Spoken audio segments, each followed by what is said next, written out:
నమస్తే, welcome to hit TV. ఈ రోజు మనతో పాటు ప్రముఖ ఆధ్యాత్మికవేత్త, ఆస్ట్రాలజర్, అలాగే లైఫ్ కోచ్ ఆర్బి సుధా గారు మనతో పాటు ఉన్నారు. వారితో మాట్లాడి అనేక విషయాలు తెలుసుకునే ప్రయత్నం చేద్దాం. నమస్తే మేడం. నమస్కారం. మేడం, 2025 సంవత్సరం ఎలానో గడిచిపోయింది. మరి 2026 వచ్చే సంవత్సరం ఏ రాశుల వారికి ఎలా ఉండబోతుంది అంటారు? అసలు అన్ని రాశుల వారికి బాగుండాలని కోరుకుందాం. ఎందుకంటే కొత్త సంవత్సరం అందరూ కొత్త ఊపుతోనూ కొత్త ఉత్సాహంతోనూ మొదలెడుతూ ఉంటాం. అంటే న్యూ ఇయర్ అలాగే సెలబ్రేట్ చేసుకుంటారు. కానీ ఎప్పుడు లాగే మనకి ఏంటంటే గ్రహాల మార్పిడి ఉంటుంది, గోచారం ఉంటుంది. సో గోచార రీత్యా మనం చూడాలి అంటే కొన్ని రాశుల వరకు ఎప్పుడు అంతే బాగుంటుంది, కొన్ని రాశుల వరకు అంత బాగుండదు.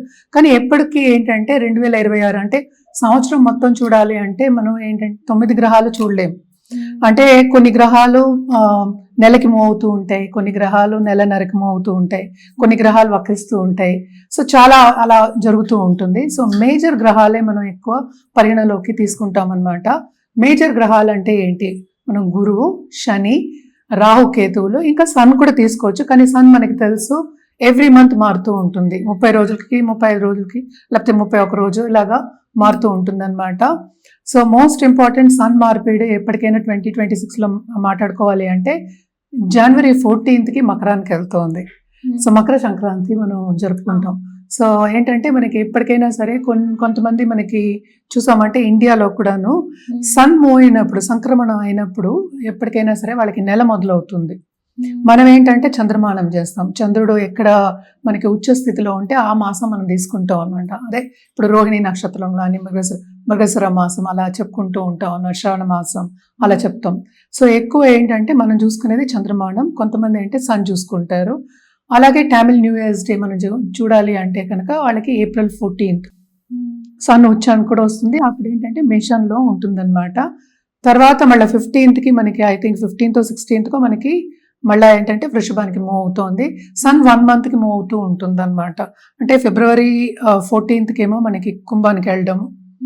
తర్వాత మనం చూసాము అంటే మనకి March I think 16th 17th అంటే 1 day ఇటు అటు అవుతుంది. మనం ఎగ్జాక్ట్గా ఏంటంటే క్యాలెండర్ పెట్టే చెప్పగలం, అన్ని గుర్తుపెట్టుకోలేము. సో సన్ సంక్రమణం కూడా మనం చూసుకుంటూ ఉంటాము. ఇంకోటి ఏంటంటే జూపిటర్ అంటే మేజర్ గ్రహం మనకి. ఆయన పోయిన సంవత్సరం అంటే మనకి లాస్ట్ డిసెంబర్లో కూడా అంటే 2025లో వక్రించి ఉన్నారనమాట. ఆయన ఏంటంటే మనకి కర్కాటకానికి వెళ్తున్నారు. కర్కాటకానికి వెళ్తే ఏంటంటే ఉచ్చస్థితిలో ఉంటారు. సో ఈ సంవత్సరం కొంతవరకు ఉచ్చస్థితిలో ఉంటారనమాట. అదేంటంటే ఎప్పుడు అవుతోంది అంటే మార్చ్కి అవుతోంది, March 11th. దాని తర్వాత ఏంటంటే ఆయన 31st అక్టోబర్కి ఏమో సింహానికి వెళ్తున్నారు. అంటే ఏంటి ఉచ్చస్థితిలో మనకి మార్చ్ నుంచి అక్టోబర్ వరకు ఉంటున్నారు. అంటే ఆల్మోస్ట్ నవంబర్ 1st అనుకుందాము. తర్వాత శని వక్రించడం ఏంటంటే 27th జూలై ఆయన మీనంలో ఉన్నారు. తర్వాత ఏంటంటే 11th డిసెంబర్కి ఆయనేమో డైరెక్ట్ అవుతున్నారు. సో మేజర్ మూమెంట్ అనేది ఏంటంటే ఇప్పుడు రాహు కేతువులకు ఉంది. డిసెంబర్ 5th రాహు ఏమో మకరానికి వెళ్తున్నారు, కేతు ఏమో మనకేమో కర్కాటకానికి వెళ్తున్నారు. సో ఇవి చిన్న గ్రహస్థితులు, అంతే, మొత్తం మాట్లాడుకోలేదు. ఇంకా గ్రహాలు ఉన్నాయి. అంటే ఏంటంటే మనకి శుక్రుడు ఉన్నారు, బుధుడు ఉన్నారు, తర్వాత ఏమో కుజుడు ఉన్నారు. ఇవన్నీ కలిపే మనం ఒక రాశికి రాశి ఫలితాలు అనేది చెప్పడం జరుగుతుంది. సో ఆ మూమెంట్లేమో చాలా ఉన్నాయి అన్నమాట. సో మేజర్గా మనం చూసాము అంటే కుజుడు 45 daysకి మూవ్ అవుతూ ఉంటాడు. సో ఆయన వక్రించడం కూడా జరుగుతుంది. అంటే towards end of this year అంటే డిసెంబర్ 2025లో గ్రహ కూటమి అనేది మనకి ధనుసులో జరిగిందనమాట, జరుగుతోంది. సో ధనుసులో మనకి స్టార్టింగ్ ఆఫ్ ద ఇయర్ మనకి మార్స్ కూడా ధనుసులో ఉన్నారనమాట. సో అలాగే శుక్రుడు కూడా ఉన్నారు, అలాగే బుధుడు కూడా ఉన్నారు. సో అందరూ అక్కడే ఉన్నారు, మేజర్ గ్రహాలు ఉన్నారనమాట. సో జనరల్ ప్రెడిక్షన్స్ అనేది మనం రాశి పట్టి మనం చెప్పడం అనేది జరుగుతుంది. సో ఇవి గ్రహస్థితులు. సో మేజర్గా మనం చూసాము అంటే ఏల్నట్స్ అని ప్రభావం అనేది ఎవరెవరికి ఎక్కువ ఉందో చూస్తే మనకి కుంభానికి, మీనానికి, అలాగే ఏంటంటే మేషానికి ఉందన్నమాట. సో ఈ సంవత్సరంలో అంటే 2026లో శని మూమెంట్ అనేది లేదనమాట. శని ఏమో అక్కడే ఉన్నారు, అంటే మీనంలో ఉన్నారనమాట. సో ఇవన్నీ చూసుకుని మనం గ్రహస్థితులు మాట్లాడుకుందాం. జనరల్ ప్రెడిక్షన్స్ అంటే ఏంటంటే ఎప్పటికైనా మనం చెప్పేది, ఎందుకంటే రాహుకేతు మూమెంట్ ఉన్నప్పుడు కొంచెం డిఫికల్ట్ అయిన ఒక మూమెంట్ అనమాట అది. సో రాహుకేతు పూజలు కంటిన్యూస్గా చేయమనే చెప్తాం. అది ఒకటి కాకుండా నవగ్రహాల చుట్టూ ప్రదక్షిణ చేయడం అనేది వెరీ ఇంపార్టెంట్. అది ఏ రోజు అనేది మనం రాశివారీగా మాట్లాడుకోవాల్సి వస్తుంది అనమాట. ఈ 2026 సంవత్సరంలో ధనస్సు రాశి వారికి ఎలా ఉండబోతుంది? ధనుసు రాశి వాళ్ళకి మిశ్రమ ఫలితాలు స్టార్టింగ్ ఆఫ్ దిస్ ఇయరే మనం చెప్పుకోవాలి. ఈ రాశికి అధిపతి ఏంటంటే 7th హౌస్ లో ఉన్నారు, చూస్తున్నారు, చూపు ఉంది. కానీ ఇక్కడ ఏంటంటే కూటమి జరుగుతోంది అనమాట. ఇప్పుడు బుధుడు, కుజుడు, అలాగే శుక్రుడు అండ్ ఆల్సో సన్ కూటమి జరుగుతోంది అనమాట. సో తప్పక వీళ్ళకి కొంతవరకు ఏంటంటే ప్లస్ పాయింట్స్ ఉన్నాయి, అటు మైనస్ పాయింట్స్ ఉన్నాయి. భాగ్యం అనేది డెవలప్ అవుతుంది, ఎందుకంటే సన్ January 14th నేను చెప్పినట్టు మకరానికి వెళ్తున్నారు. సో తప్పక ఆ టైంకి చాలా బాగుంటుంది. కానీ towards end of this year 2nd హౌస్కి రాహు వస్తున్నారు. సో తప్పక ఏంటంటే కుటుంబ పరంగా కొంతవరకు ఇబ్బందులు పడే ఛాన్సెస్ ఉన్నాయి. అండ్ ఆల్సో డబ్బు గణించడంలో మాత్రం ఫైనాన్షియల్ స్టెబిలిటీ మాత్రం చాలా బాగుంటుంది. ఎస్పెషలీ నాలెడ్జ్ ఇండస్ట్రీలో ఉన్న వాళ్ళు, అంటే ఏంటి మనకి స్కూల్స్ పెట్టుకున్న వాళ్ళు కానీ లేకపోతే కాలేజెస్ పెట్టుకున్న వాళ్ళు కానీ చాలా బాగుంటుంది నాలెడ్జ్ ఇండస్ట్రీలో ఉన్నవాళ్ళు. అలాగే గురువులు ఉన్నవారు, అలాగే కన్సల్టెంట్స్ ఉంటారు. కన్సల్టెంట్స్ అంటే ఏదో ఒక లా ఆఫ్ అట్రాక్షన్ కన్సల్టెంట్ కానీ ఆన్లైన్ బిజినెస్ చేసేవాళ్ళు కానీ చాలా బాగుంటుంది. అండ్ ఆల్సో ఆన్లైన్ బిజినెస్లో ఫారిన్ పార్ట్నర్స్ ఉన్న వాళ్ళందరికీ కూడా చాలా బాగుంటుంది, బ్రహ్మాండంగా ఉంటుందని. ఈ రాశికి అధిపతి కూడా మనకి ఏంటంటే ఎగ్జాల్టేషన్ పొజిషన్కి వస్తున్నారు October 31st వరకు. దాని తర్వాత మనం చూసాము అంటే 9th హౌస్కి దిగుతున్నారు అనమాట. సో తప్పక ఈ సంవత్సరం అంతా ఎంతవరకు మిశ్రమ ఫలితాలు ఉన్నప్పటికీ, అంటే స్టార్టింగ్ ఆఫ్ ద ఇయర్ మిశ్రమ ఫలితాలు చాలా బాగుంటుంది, భాగ్యం డెవలప్ అవుతుంది. ఎవరైనా బిజినెస్ పెట్టుకోవాలి అంటే తప్పక బిజినెస్ డెవలప్ అవుతుంది, దాంట్లో లాభాలు కూడా చూస్తారు ఈ ఇయర్. సో బ్రహ్మాండమైన ఒక సంవత్సరం కింద మనం చేసుకోవాలి. స్టార్టింగ్ కొంచెం స్లో అయినప్పటికీ స్పీడప్ అవుతుంది అనేది మనకి కనిపిస్తోంది ధనుర్ రాశి వాళ్ళకి. అదొకటి కాకుండా 2nd and 3rd లో మనం చూసామంటే 4th లో ఉండాలి. సో కంఫర్ట్ లెవెల్ అనేది పెరగాలి, అంటే ఫైనాన్షియల్గా కంఫర్ట్ ఉంటేనే అన్నీ ఉన్నట్టే. సో అలాగే ఖరీదైన వస్తువులు కొనుక్కోవడం కానీ ఇచ్చిపుచ్చుకోవడం కానీ తప్పక మనకి కనిపిస్తోంది. వీళ్ళ పార్ట్నర్కి బాగుంటుంది, పార్ట్నర్షిప్ బిజినెస్ వాళ్ళకి బాగుంటుంది, దాంట్లో విస్తరిస్తారు. కొత్త బిజినెస్లు పెట్టే సూచనలు మనకి కనిపిస్తున్నాయి అనమాట. ఎస్పెషలీ మనం చూసాము అంటే ఆఫ్టర్ మార్చ్ అనమాట, ఏప్రిల్ అనుకుందాము ఆ టైంలో. అండ్ ఆల్సో మనకి ఏంటంటే సన్ కూడా ఎగ్జాల్టేషన్ పొజిషన్కి వస్తారంటే 9th లార్డ్. సో ఈ పీరియడ్ అంటే గోల్డెన్ పీరియడ్ కింద మనం తీసుకోవచ్చు అనమాట. తప్పక వీళ్ళు అనుకున్న ఇన్వెస్ట్మెంట్ కానీ మొత్తం కానీ చేతికి అందుబాటులో ఉంటుంది, దాంతో వాళ్ళు బిజినెస్ చేస్తారు, దానికి సక్సెస్ కూడా చూస్తారనమాట. సో బిజినెస్ పీపుల్కి చాలా బాగుంది. అండ్ ఆల్సో మనం చూసామంటే నాలెడ్జ్ బిజినెస్ అని చెప్పినట్టు స్కూల్స్ కాలేజెస్ ఉన్న వాళ్ళకి కూడా చాలా చాలా బాగుందన్నమాట. అండ్ ఆల్సో దాంపత్య జీవితంలో కూడా స్టార్టింగ్ ఆఫ్ దిస్ ఇయర్ కొంతవరకు ప్రతికూల పరిస్థితి ఉన్నప్పటికీ, విభేదాలు వచ్చినప్పటికీ ఈ సంవత్సరం అంతా ఆఫ్టర్ మనం చేసిన మార్చ్ తర్వాత బాగుంటుందనే చెప్పాలి. తప్పక వీళ్ళు ఏంటంటే ఫెస్టివిటీస్లో పాల్గొంటారంటే ఏంటి, పూజా పునస్కారాలు ఇంట్లోనూ చేస్తారు, దాంట్లో పాల్గొనడము జరుగుతుంది, ఇచ్చిపుచ్చుకోవడము జరుగుతుంది అనమాట. సో ఖరీదైన వస్తువు ఎస్పెషలీ ల్యాండెడ్ ప్రాపర్టీస్ కొనుక్కునే ఛాన్సెస్ అనేది ఉంది. అంటే ఒక ఫ్లాట్ కొనుక్కోవడం కానీ, ఒక ఇల్లు నిర్మాణం చేయడం కానీ, లేకపోతే ల్యాండ్స్ కొనుక్కోవడం కానీ మనకి కనిపిస్తోంది. అలాగే రెవెన్యూ డిపార్ట్మెంట్, గవర్నమెంట్ డిపార్ట్మెంట్లో ఉన్న వాళ్ళకి కూడా చాలా బాగుంటుంది, లాభాలు చూసే మనకి ఛాన్సెస్ అనేవి ఎక్కువ కనిపిస్తున్నాయి అన్నమాట. అండ్ ఆల్సో హెల్త్ రీత్యా మనం చూసాము అంటే ఆఫ్టర్ ఏప్రిల్ కొంతవరకు వీళ్ళు జాగ్రత్త పడడం అనేది మంచిది. హెల్త్ మెడికల్ బిల్స్ కొంచెం ఎక్కువ అయ్యే ఛాన్సెస్, దాని మీద ఖర్చు పెట్టే ఛాన్సెస్ మనకి కనిపిస్తున్నాయి. ఏదైనా నలత వస్తే తప్పక డాక్టర్ని ఇమీడియట్గా వెళ్ళి సంప్రదించడం అనేది వెరీ ఇంపార్టెంట్ అనమాట.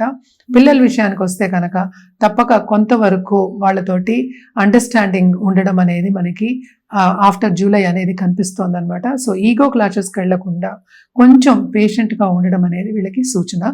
సో తప్పక బ్రహ్మాండమైన ఒక మంత్, అంటే గోల్డెన్ ఇయర్ ఫార్ ధనుస్ రాశి అని చెప్పుకోవాలి 2026. మరి ఈ రాశి వారు ఎటువంటి పరిహారాలు చేస్తే మంచిదంటారు? అలాగే ఏ కలర్ మరియు రుద్రాక్ష వేసుకుంటే మంచిదంటారు? ఈ రాశి వాళ్ళు తప్పక ఏంటంటే గురుకాళ్ళు పట్టుకోవడం చాలా మంచిదన్నమాట. అంటే గురువారం తప్పక టెంపుల్కి వెళ్ళి సేవించుకోండి. అదొకటి కాకుండా ఆ రోజు కొంచెం అన్నదానం చేయండి. అలాగే నిండు బ్రాహ్మణులు అంటే ఏంటి, బాగా నాలెడ్జ్ ఉన్న వాళ్ళు, చదువుకున్న బ్రాహ్మణుడికి ఆశీర్వాదం తీసుకోండి. ఏదైనా ఒక వాయనం ఇచ్చి ఆశీర్వాదం తీసుకోవడం మంచిదన్నమాట. బ్లెస్సింగ్స్ తీసుకోవడం, పెద్దల బ్లెస్సింగ్స్ తీసుకోవడం అనేది వెరీ వెరీ ఇంపార్టెంట్. ఎప్పటికైనా అవే మనని కాపాడతాయి. సో తప్పక బ్లెస్సింగ్స్ తీసుకోండి. అలాగే గురువుని కంటిన్యూస్గా సేవించుకోండి. రుద్రాక్ష అంటే పంచముఖి రుద్రాక్ష మనం ఎక్కువ చెప్తూ ఉంటాము. సో పంచముఖి రుద్రాక్ష అంటే సేఫ్గా ఉంటుంది కనుక ఎవరైనా వేసుకోవచ్చు, చిన్నపిల్లల నుంచి వేసుకోవచ్చు కనుక తప్పక అది ధరించవచ్చు.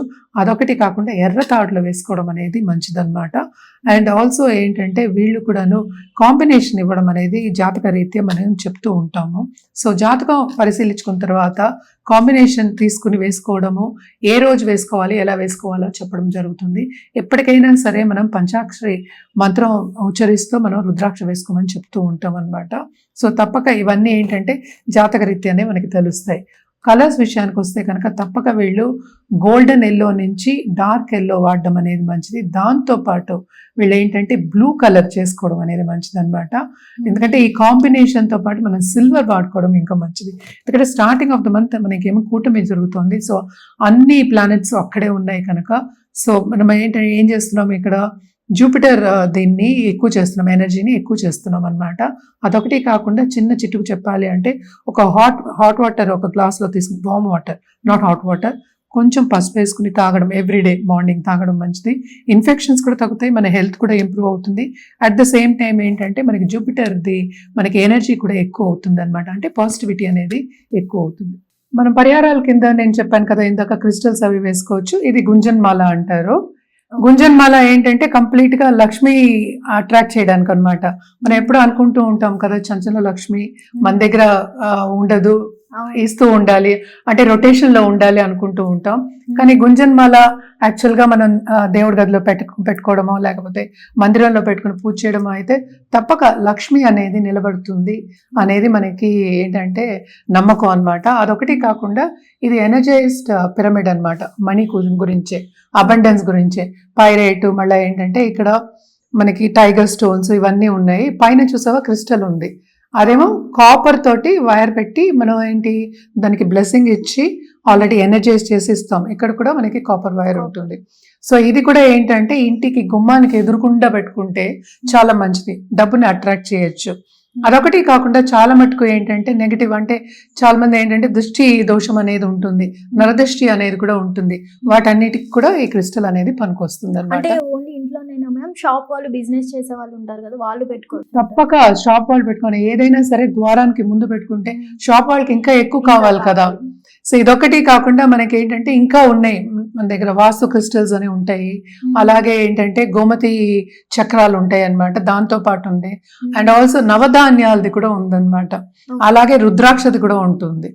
సో రుద్రాక్ష పెట్టి అన్నీను మనం ఇది పిరమిడ్ ఇస్తాం. సో ఇవన్నీ కూడా వాళ్ళు ఎదురుకుండా పెట్టుకోవచ్చు. ఎందుకంటే ఎనర్జైజ్ చేసింది ఎప్పటికైనా సరే మనకి బ్లెస్సింగ్స్ అనేది ఉంటుంది. సో బ్లెస్ చేసింది ఏంటంటే మన బ్లెస్సింగ్స్ తిరిగి వస్తాయి. సో తప్పక ఏంటంటే ఇవన్నీ ఎదురుకుండా పెట్టుకోవడం అనేది మంచిది. గుమ్మానికి ఎదురుకుండా లేకపోతే ఏంటంటే వాళ్ళ షాప్కి ఎదురుకుండా. సో మోస్ట్ ఆఫ్ దమ్ నన్ను క్వశ్చన్ అడిగేది కూడా నరదృష్టి గురించి అడుగుతూ ఉంటారు. నరఘోష అంటూ ఉంటాం. అంటే ఏంటి, ఒకటి నెగిటివ్ గా చెప్తే ఆ నెగిటివ్ మనకి వస్తున్నప్పుడు పాజిటివ్ గా పెట్టుకోవడం అనేది మంచిది కదా. సో పాజిటివ్ గా కావాలి అన్నప్పుడు ఏంటంటే పాజిటివ్ థాట్స్ రావాలి. ఇప్పుడు నలుగురు వస్తారు, నలుగురు పాజిటివ్ గా ఆలోచిస్తారని మనకి తెలియదు కదా. సో అందుకోసమని మనం ఏంటంటే కొంచెం అట్రాక్ట్ చేయడానికి ఇలాంటివన్నీ మనం సజెస్ట్ చేస్తూ ఉంటాము. అది కూడా ఏంటంటే జాతకం చూసి సజెస్ట్ చేయడం అనేది జరుగుతుంది అనమాట. హిట్ టీవీ యాప్, ఇందులో short news, live news, entertainment shows, movies, digital magazines తో పాటు మీ జిల్లా వార్తలను కూడా ఫ్రీగా చూడొచ్చు. ఇంకెందుకు ఆలస్యం, వెంటనే హిట్ టీవీ యాప్ ని డౌన్లోడ్ చేసుకుని ఫ్రీగా ఎంటర్టైన్మెంట్ పొందండి. Hit TV app. Hit TV app. Please download hit TV app. Hit TV app ని ఫ్రీగా డౌన్లోడ్ చేసుకుని ఎంజాయ్ చేయండి. మీకు నచ్చిన ఎంటర్టైన్మెంట్ కోసం హిట్ టీవీ యాప్ ని ఫ్రీగా డౌన్లోడ్ చేసుకుని ఎంజాయ్ చేయండి. హిట్ టీవీ యాప్ ని డౌన్లోడ్ చేసుకుని ఆస్వాదించండి, ఆశీర్వదించండి. ఇంతమంది సెలబ్రిటీలు హిట్ టీవీ యాప్ ని డౌన్లోడ్ చేసుకోండి అని చెప్తున్నారంటే ఎంత మంచి యాప్ ఆలోచించండి. అమెరికా అమెరికా అమెరికా అమెరికాలో చదవాలనుకునే వాళ్ళకి విశ్వసనీయమైన పేరు మన శౌర్య కన్సల్టెన్సీ. UK లో 1 year masters. UK లో 1 year masters. 2 years work permit up to 5 years visa. Contact Saurya Consultancy. Contact 89851 89851.